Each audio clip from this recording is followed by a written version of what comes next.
Call the roll for you? Yes, Yeah, absolutely. I don't have everyone's name in front of me, so. Yes, that's not a problem. We'll start with the advisory committee folks. Cliff Brown, Here. thank you. Dennis Doughty, Present. Ryan Obrega, Here. thank you. Valerie Frias, Yes. and uh, I'm sorry. Are we waiting for David? I don't see him here. So Bernard Green. Here. Thank you, Chair Green, and I will turn it over to you. Okay, none of the other select board people? I don't I see. thought John was gonna attend.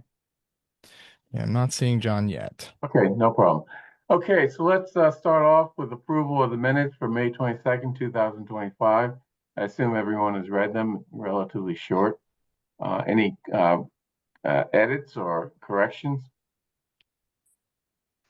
David is No? joining now. Sorry, he is This is now. Bella. Okay, so not hearing no corrections or edits to the meeting minutes of May 22nd. I move approval. All in favor, please indicate by saying aye. Charlie, can you do the roll? Absolutely. And I did just have Bella just joined and promoted Bella as well. Okay. Apologies for my tardiness. Oh, don't worry. No. We're still on minutes. So Yeah. okay. Cliff Brown, I. Dennis Doughty, Aye. Ryan Obrega, Abstain. Valerie Frias, Abstain. David Perlman, Abstain. Chair Green. Chair, yes. Or aye. Thank you. Passes Okay. 4-0 Yeah. to 2. Okay, next item on the agenda, school department financial review follow-up. Is that you, Charles, or Chaz? Yeah. I mean, there are entirely too many Charleses. Sorry. It's okay. So yes, thank you, Chair. Thank you to everyone for coming back and scheduling this. I know, particularly in the summer, it's difficult to have these meetings. But as we've continued with the work of the Expenditures and Revenues Committee, which members of all three constituent bodies, the Town School Partnership, serve on, including several of the folks who are members of the TSP as well. One of the things that's been the subject of discussion has been this question of, um,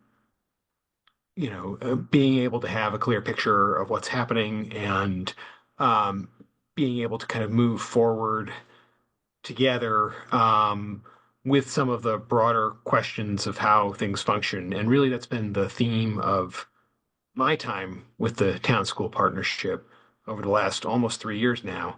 I was going back through my notes, and my first Town School Partnership meeting, I think we talked about shared services and an override. And here we are once again talking about shared services and an override potentially.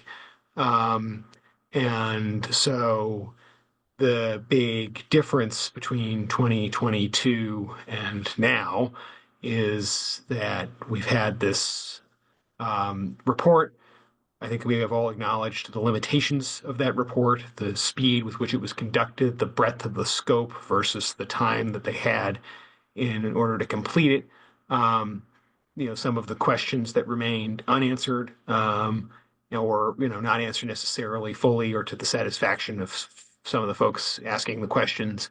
But one of the key things that was said as part of the town school partnership discussions in the spring, in advance of the select board spending its money on that report, was that we would take the results of that report and bring it back to this body and work to memorialize something that would effectively serve as a roadmap for getting us to a healthier and more robust town school partnership that would address whatever the report found, that would restore confidence among the community and that would sort of set the table for any potential discussion about whether or not an override would be on the ballot.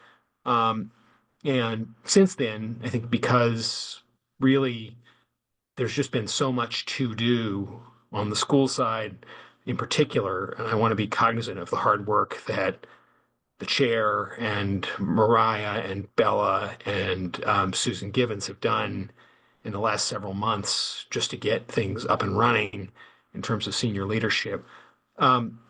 We've kind of put a pin in that. And so it was my hope in being able to have this discussion that we pick that back up in advance of expenditures and revenues really getting into the meat of its work in the fall in terms of analyzing how the structural gap is resolved and what levers it pulls in order to resolve that structural gap. There's a structural gap on the town side as well. It's sizable. It's $3.1 million currently. I anticipate that number going down. But on the town side, right, one of the big things that we're looking at right now are cuts, major cuts. And before we ask the community for a tax increase, we have to demonstrate what controls we have in place so that however long this potential override cycle lasts, we've demonstrated that we are being good stewards of that money and that we're spending it on things that the community wants us to spend it on. And so I want to be able to use the town school partnership to, on the town side, be able to, effectively have, a guarantee of that. That's guaranteed by the other constituent bodies of the town school partnership, and hopefully also have that conversation with the school side about what it is that you've been doing on the school side in the last several months to address some of these issues, and how can we go forward with an agreement that lays out a roadmap for how this body really works together and hopefully finds some efficiencies in a way that makes sense for both the town and the schools. So do you want me to start on that, Chaz? And then I'll kick it to Bella. I'll push it to you, Bella, in just a second, because I want to say a couple of things. The first is that we took some really drastic cuts in for this coming fiscal year. We don't know the impact yet. We're starting to feel it just on admin side of people asking for requests and not having the staff to do some of the work. So we're going to start feeling that out and how that really shakes out in terms of a Brookline education over these next months. The other piece I want to just raise up, because it's been misstated multiple times at expenditures and revenues and here, the biggest driver for our gap is our CBA.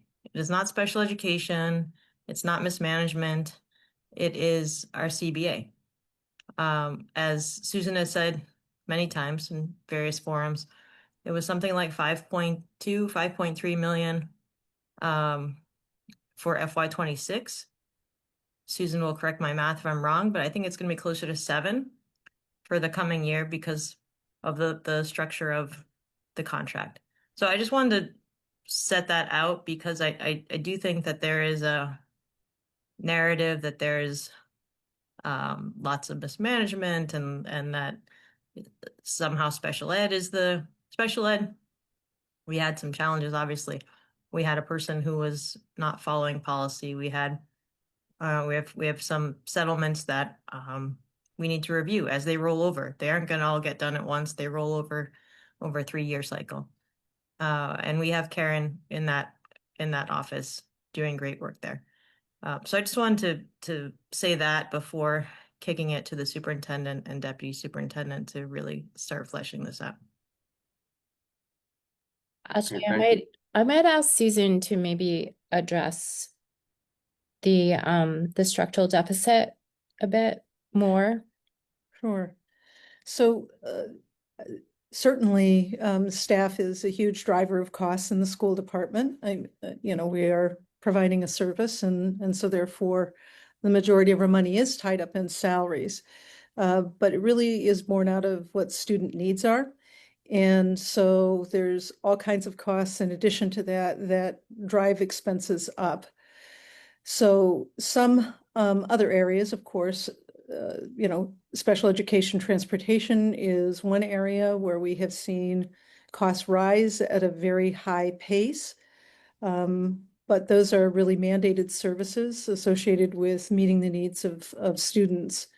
And so costs are rising in some areas of special education.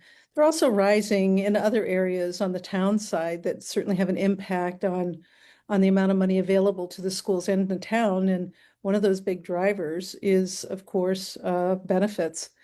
And so as the rising costs of benefits increase, and those are above the line costs, the amount of money available below the line is less and less. So I think we are all feeling the pinch from multiple directions.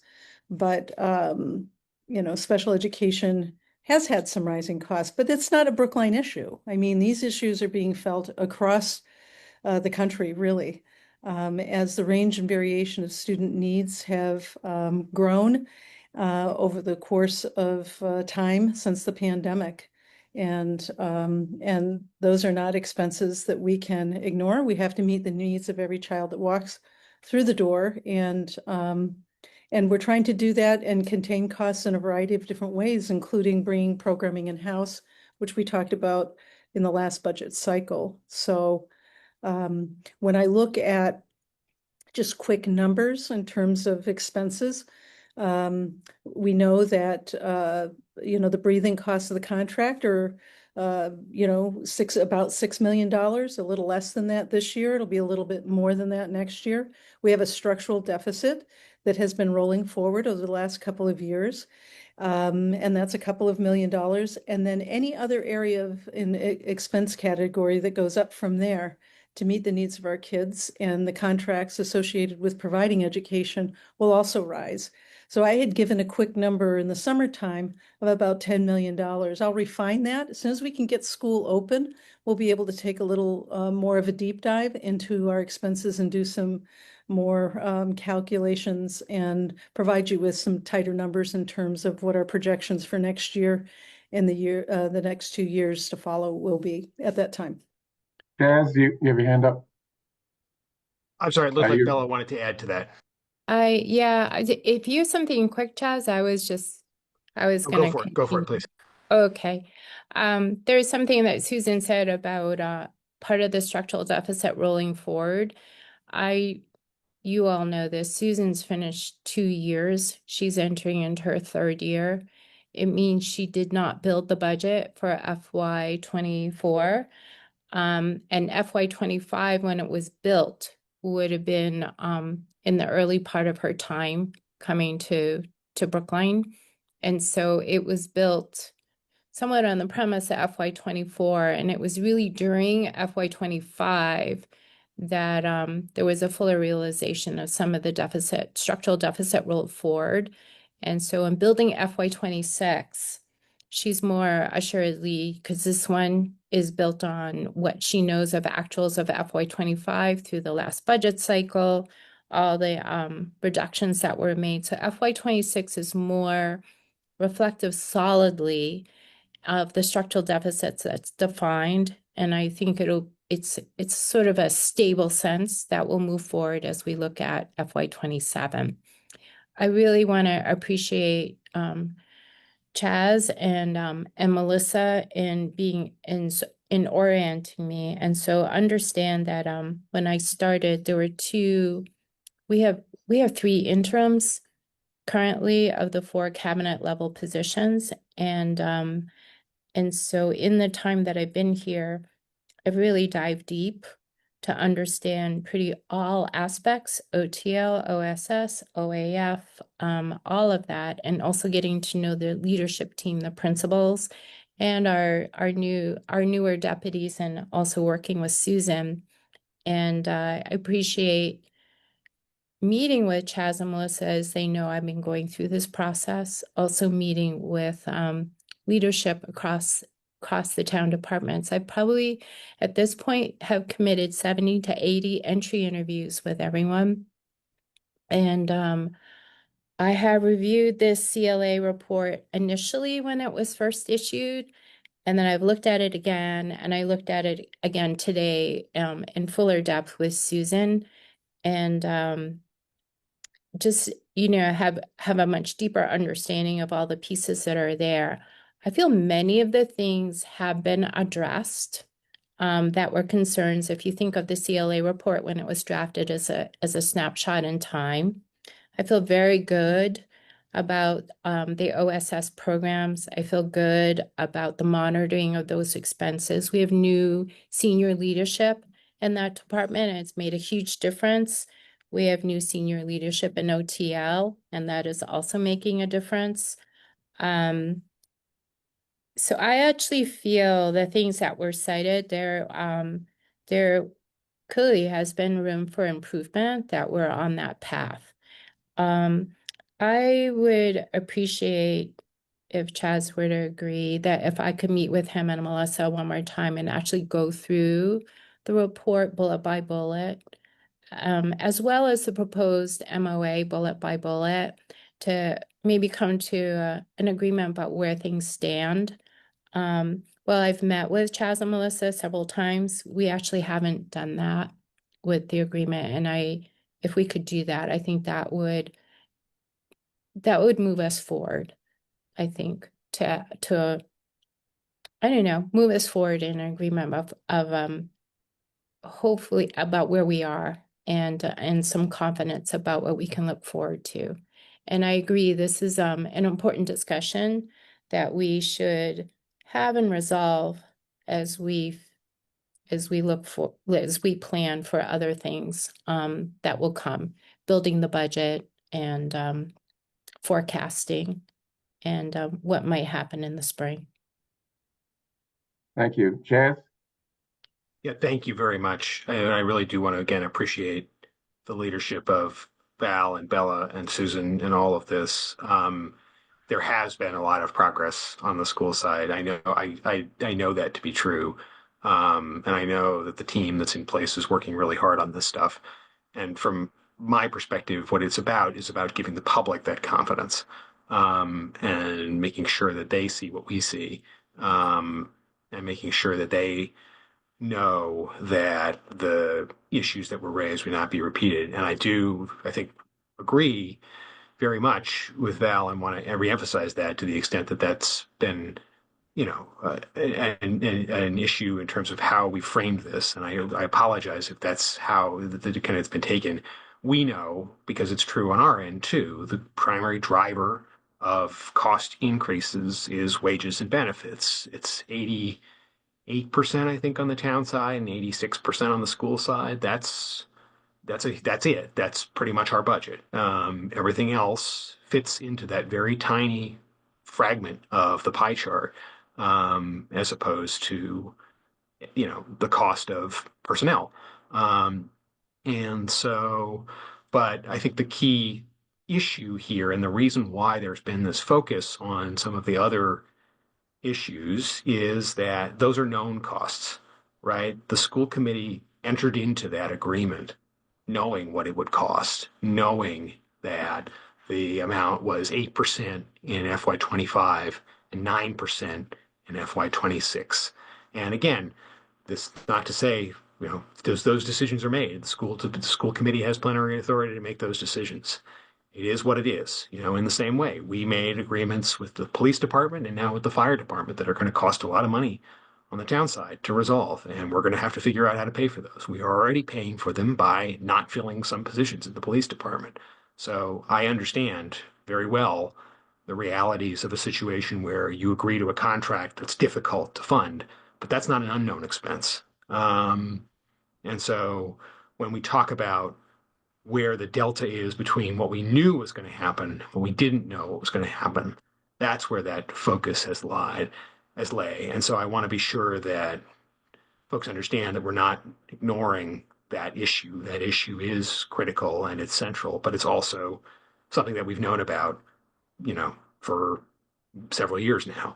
And in fact, the 23 override was designed to cover those expenses barely, but it did. And again, the point of that override was the North Star guiding that override process was the amount on the ballot cannot increase people's property taxes by more than 10%.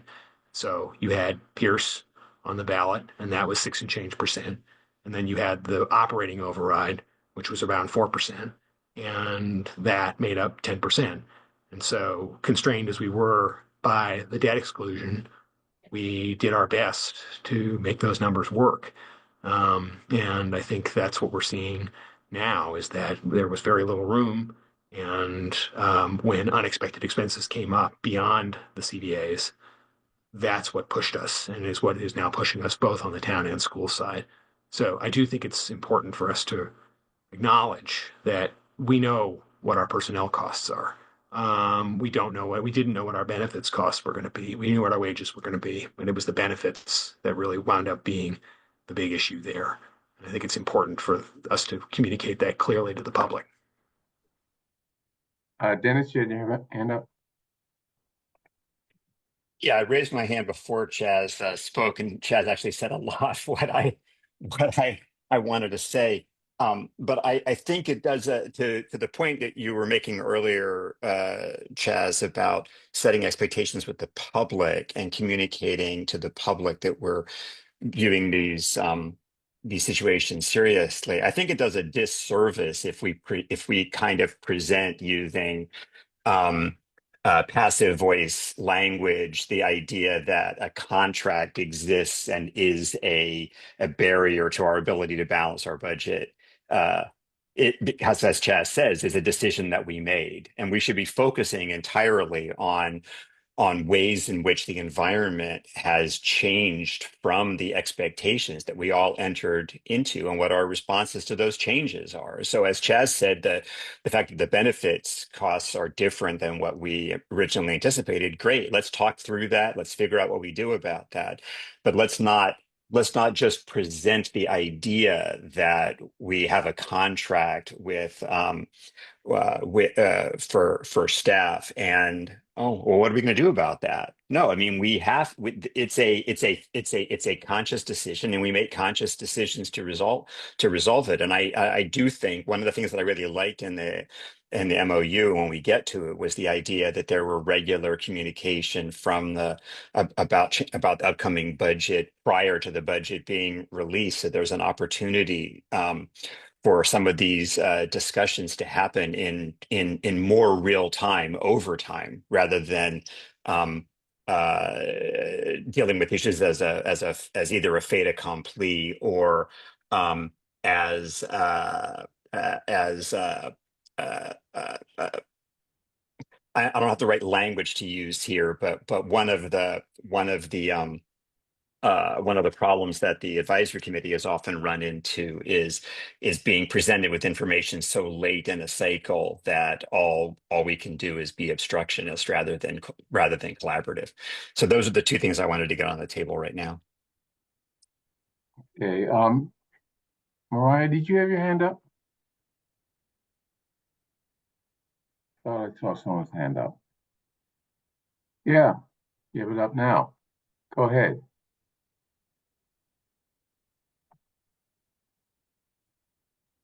Carly, you may need to re-promote her. I think she left and came back. Understood. Thank you, Chaz. I just did that. Thank you.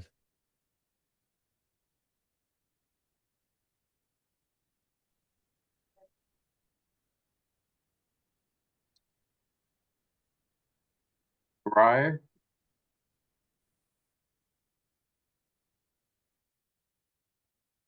Charlie, is she in? She was a co-host, but she's just dropped out, so or maybe not. She just put her hand down. She is a co-host. So I don't know. I can't help beyond that. Anyone else have some thoughts? I think Dennis's comments were very, very on point in terms of importance of the MOU as giving us advance warning of things that will be coming up, and give us enough warning so that we have time to do something about them. So thanks, Dennis. Okay, I don't see Mariah anymore. She mentioned you in the still comments not that she see was me? just, yeah, I see her. Yep. Okay, we can Okay. hear you now. That's good enough. Yep. She was just asking to be promoted. That was Yeah. all. Yep. Okay, Mariah, go ahead. That was Yeah, all she it said- was. I had switched devices. I needed to be re-promoted again. That's all. Okay, so what do you have to say? That's what we're. Well, that's I don't she have to said say nothing. anything. That's what I was asking for. Oh, I'm sorry. I'm sorry. Okay. Okay. I would Any say, other? Pardon me. I would just say, I think it's, given the agenda, I think Melissa and I are more than happy to sit and walk through with Bella and Susan and the team, the kind of draft MOA. And again, that was very much a preliminary draft. I think and it kind of takes the kitchen sink approach. So I think we can take and leave things apart, parts of it that work and parts of it that don't. But I would really appreciate from this body some general feedback going into those conversations about what it is that you expect to see out of this document. You don't have to go technically into the specifics, but what do you want this document to do so that when we meet and go line by line, we're keeping your ultimate aims in mind so that we can come back to you with something that's what you expect. Bella? Thank you. Actually, I want to be open that I was hoping to talk with Chaz and Melissa about whether we needed an MOU. If some of these things would be are incorporated or would be incorporated as the regular reporting to school committee, so in the public reporting of many of these things, and just come to an understanding of what are things that we would expect to do in our working partnership in the year to come. So I wanted to be able to say that I was hoping that we would come to an understanding of the things that we would need. And I agree, what we share as a public face of our partnership is important, to restore faith and credibility in the processes that we use to manage our operations, finances, educational programming, all of that. Don't you think it's good to have something written down that the public can see and that will guide us as we go through this? I think we could do that also in a sharing of a statement to that end. A memorandum of understanding, it should be, I mean, what we should have should reflect sort of a collaborative and collaborative working relationship rather. I don't think it needs to be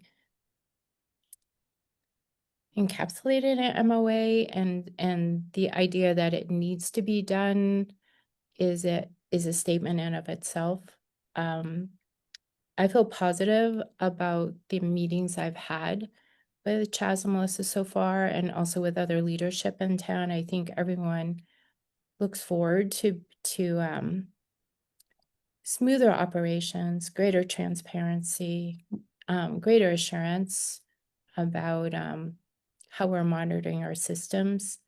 I think as I'm looking at it here, along with Susan and others here on the leadership team and looking at our systems, I do believe there are definitely things that we're already tackling to improve. And I actually feel quite positive that we'll be able to restore a lot of the systems. I want to in shorter time than one might think.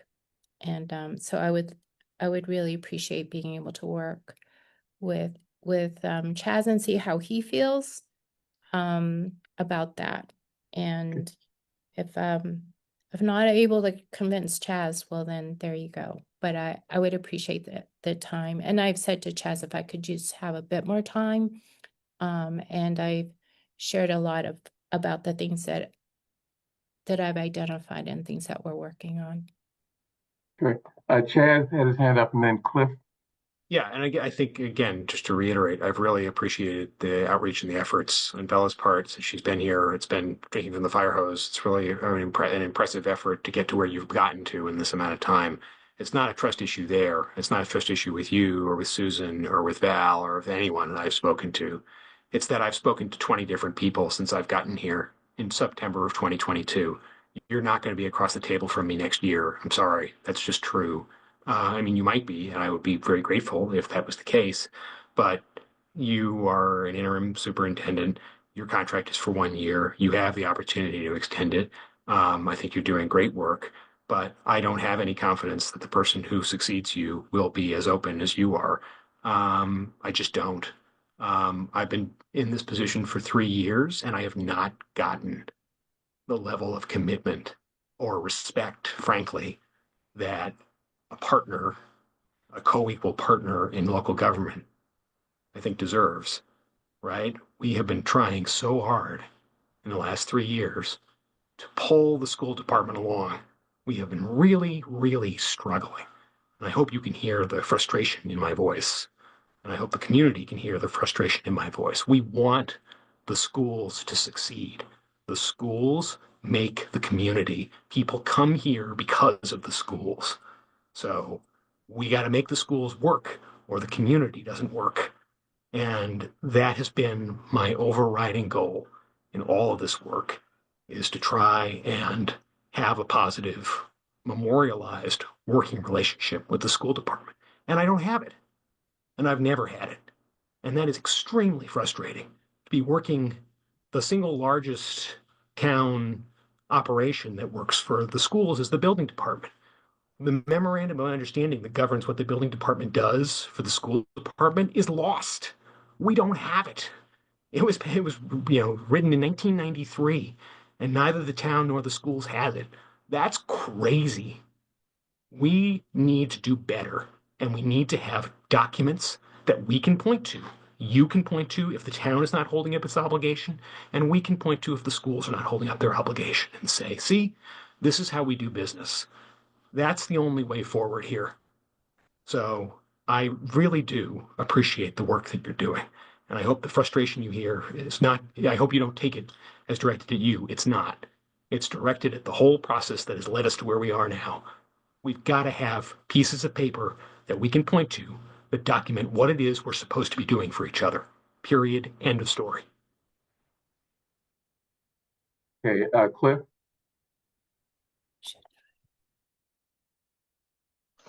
Thanks, Bernard. So I think it's important to go back to some things that Chaz said at the beginning, and that really reflects things in the spring when this outside consultant was being retained. There was a discussion and there was an acknowledgement that what they were going to be looking at was not everything that needed to be evaluated. And so while the report, does cover some things, and I think we all appreciate the report, and I think we're on some level relieved at what it relieved in some sense of what it said, and raise some other questions. It doesn't change the fact that everyone who was here in the spring acknowledged that an MOU was going to be discussed and with the intent of entering into it because of other things that existed. And I think it's also important to appreciate that the town school partnership is a document already, okay? I mean, it was put in place in 1993, but that is why we're here. We're here because of a written agreement between the schools and the town. And I think it's important that there be a framework that is memorialized to continue what the town has put on both sides. But there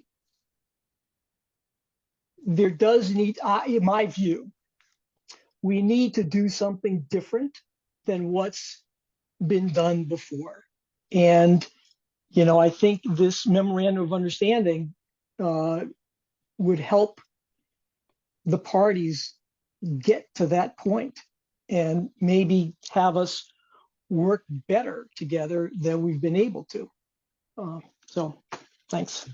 Yeah, let me just say it. I mean, the public is not just suspicious of the schools or the town's functioning, but suspicious of the entire team's functioning. And a MOU, written piece of paper, that tells the public what we're doing to address the issues that we have is going to be very important in terms of just transparency, among other things, but also just, give people a sense that we're very, very serious about it. It's not just that we have side agreements or more oral agreements that we're working on. So, Dennis? Yeah, to add two things. So to follow on to what Chaz and Cliff were saying, in the spring, during the discussions around how to close the various budget gaps and whether we would reallocate funds from column A to column B to help address deficits. While obviously there was no formal commitment made, as Cliff was saying, that there would be a memorandum of agreement reached, it was well understood by the vast majority of the participants, and I think it very clearly influenced people's decisions about how they chose to vote and recommend the various behaviors, that a memorandum of agreement would be forthcoming. And I think it would look quite bad now if we were to. You can't renege on something that. What is going on with the recording? You have this under control? I'm not sure. Is there a connection issue? I'm not seeing anything on my end. No, we're just hearing. It just keeps saying recording stopped. Recording started. Again and again. I honestly, I'm not hearing that on my end. Why don't I just pause it? Well, I don't know. I mean, it's worth to have it recorded, but it's weird that it keeps interrupting us. So anyway, the short summary is I think it's a no-brainer to have a memorandum of understanding. And so to my second point, when Chaz was asking for input into how things should be structured, I generally liked the content of the proposed MOA. I will say that my sort of historically, the biggest disconnect that we've had from the advisory committee, both from the school subcommittee and from the full committee, in reviewing the schools' budgets. One was the timeliness thing that we talked about earlier, and the other is what has been a historical difficulty in getting numbers that would allow the various bodies to do apples to apples comparisons. And without going into gory detail, the kind of canonical question that people wrestle with is, if the schools were going to be providing the same level of service as last year to the population this year, knowing that there are going to be contractual changes, knowing that we only have an estimate as to what the population is going to be, how much would that cost? And that turns out to be a very hard question to answer. And if I had a magic wand that I could wave, I would like to find ways of addressing the MOA such that information that's able to allow third parties to make those sorts of assessments is available in a timely fashion. Now, I don't have a good suggestion for what that language would be, but I can say that is one of the most frequent complaint that I hear when trying to do analysis and evaluation. Hey, Mariah?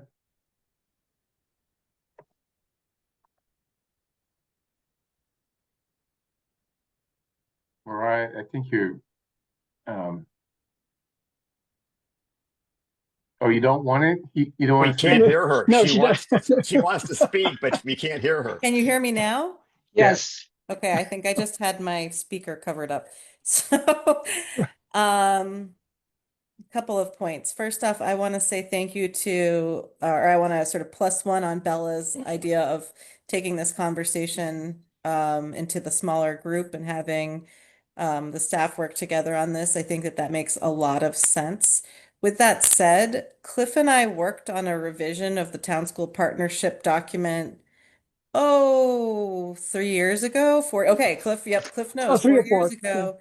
And then I think it was signed and by the superintendent at the time and by Chaz, and the goal was to update like things like make the formula dynamic and some other things. So I think that that kind of work is the kind of work that builds transparency and builds collaboration. I'm not sure we need a standalone separate MOA. I think updating town school partnership, which is really like the heart of this, as Cliff said, that's the 1993 basis for this collaboration. And to me, that is the anchor of this collaboration. And really, the work you do should stem from that document and seeing how it should be updated as a continuation, not the implication, which I think is somehow being portrayed here, but I want to push back against it. I think while things haven't been perfect, and I don't want, and Chaz, in any way want to say that things have been perfect in any way. I think there has been a lot of very positive, strong collaboration over the past couple of years. It hasn't been perfect, but I'll just give one example that I've been quite involved with recently is collaborating with Rec on transitioning of base over. And that has been a wonderful interaction, really positive on both sides. There's other work going on refreshing the MOU for space, the PSB and rec, or I'll say Parks and Rec controlled spaces. And that's also going really well. Just as one example that is like right top of mind. So I think that it's really important for us to recognize the work, recognize what's been done, recognize it has not been complete. Um, and I just want to emphasize that we do have this model of document already established for town school partnership, and I would like us to build from this existing established document, which is very short. The other thing I would just mention is that I believe that the building department agreement from 1993 was just recently found. Like I saw it in my email last night, so that's exciting news, like hot off the Exciting press. news. Yeah. So I think there's, there's a lot of positive things here. And I want to bring a positive frame to this and say that like, I know the town staff and the PSB staff have been working really hard on different things. And that doesn't mean that everything's solved, but there is a lot of positive things here and we should be building on what we have. Cliff, your hands up again. Yes, thank you. So I appreciate what Mariah said, but if I'm being totally honest, I think there are two separate issues here. One is how the town school partnership itself works. And the other is the discussion that was had last spring as it relates to the work that the outside consultant, what a lot of people wanted them to do, but which there wasn't enough time or enough money at that time. And I don't want to conflate those two things. I do want to say, as it relates to the town school partnership, I've personally been disappointed at the lack of opportunity or lack of depth that this group actually gets into. I mean, I for the most part, do not find the meetings geared towards the type of collaboration and in-depth analysis of data that this group really could and I think should be doing in order to get to the point that we're all talking about. Because if we're not going to be able to get there, if we're going to have to get and actually work on stuff, then we're going to have these meetings where we get presentations and then the hour's up and we go away. And I think it's just very frustrating. But again, to me, that's separate from the issues that the the memorandum of understanding is designed to try to address. And let's be honest with everybody, over the last 10 years, there's been enormous turnover in senior staff at the schools. And as a result, there's a loss of institutional memory. There's a loss of information. You go to the school's website, the Budget Central, there's nothing before 2024. You go to the town side, it's going back to. That's not true, Cliff. There's an archive. Well, you click there. It's there. Well, okay. All right. You click on the archive on the side.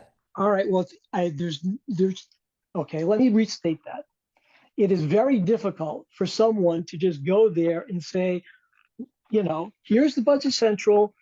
How come I can't find data? What do I have to look at? It's not made easy. And the information that's been given to us in the last several years, and I appreciate Susan, came in here, didn't have certain things, but the comparisons that Dennis was talking about, the looking at the trends, the forecasting in the future. And again, I understand all the challenges, but that stuff has not been available. And that has caused, I think, in the community, forget about the advisory committee, because we know what they're always going to say, right? In the community, it raises a lot of questions. I just think that everything can be done better. This group should be working better than we are. But I think that a lot of the stuff that's in this memorandum of understanding, is important. It's not something that's going to be permanent, but I think it's something that can be refined for sure. But I'd be disappointed if the groups that talked about doing something in the spring, as it relates to a document like this, didn't put one together. I think that would be a really bad look. Mariah, and then next David. I just want to point out though that the things that are actually in the memo, are very much town school partnership issues. I'll read one. Town and PSB agree to review their 5-year revenue and expenditure projections with the town school partnership. That's pretty clearly a town school partnership thing that ties to that. Indirect cost analyses, PSB meeting with the town. I'm not saying all of these will be adopted, but these are the things that are in here, right? So to me, that if it's providing full transparency on town school partnership, to me, a lot of this is very clearly highly related and correlated to what town school partnership is and should be doing. And I could not agree with Cliff more about the most of these meetings are the definition of could be an email. And we should be doing much more in these meetings to have them be valuable uses of the collective brain power in the room.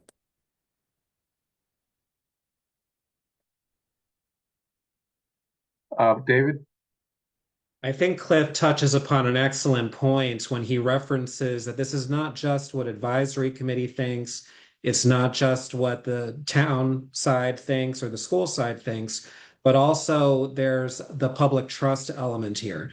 So right now, whether we like it or not, whether it's for valid reasons or invalid reasons, the reality, the practical reality is that the public has concerns about school operations. And I think having an MOU in furtherance of some of the issues that were identified by the outside consultant will, at a minimum, create a framework by which we can regain the public trust. And I understand that those coming from the school side might feel that some of the precise verbiage is accusatory in tone. To the extent that we're talking about issues around tone, we can certainly further revise the proposed MOU. As someone who was also on the school side for 6 years, I understand how it feels like to be attacked for things that we didn't necessarily have control over or are not entirely accurate, but there's still that public trust element that can't be ignored. And as a general practice, it is preferable to memorialize procedures and practices in writing That helps build goodwill, and it's the proper practice really in any scenario. And we ought to be having more MOUs, frankly, in a variety of contexts, not just this one. So I certainly endorse having an MOU, but I'm not necessarily married to the current version that's been presented. Great, thanks. Any further discussion? How do you want to deal with the MOU? We'll go through and identify issues that people want to discuss. If there are any specifics that people want to raise, yes, I'm happy to take that feedback. And then, yes, I would certainly agree to sit with staff on all ends and figure this out. So I don't know if David or myself or I raised my hand first, but I have to leave in 7 minutes, so I'm going to exercise the right to go first. I don't want to sit here and wordsmith, a document with 7 people and 15 audience members. I think it's very appropriate for Bella and Chaz and Susan and Melissa to sit down and talk about some things, and then maybe come back with something or circulate something that the group can look at offline and without violating the open meeting law, provide comments back. I would much rather approach it that way. I just don't like wordsmithing in public. Oh, no, I wasn't talking about wordsmithing, but just identifying, sections that are problematic in the minds of some people, and why they're problematic, so that we can go back and do the wordsmithing offline, if you want to call it wordsmithing. I mean, are of the let me get to it. Of the things that we agree following the recitals, I mean, are there some of these numbers that are particularly problematic that going back in smaller groups, we can focus on? Bernard, I'd really recommend at this point that Chaz and Bella and Susan and Karen Schmuckler take a pen to this and bring something back rather than going through the recitals. Okay, it's another way of doing it. Any further discussion on this? So we're at other business. Any other business? No? And we can end the meeting. Perfect timing. Bye.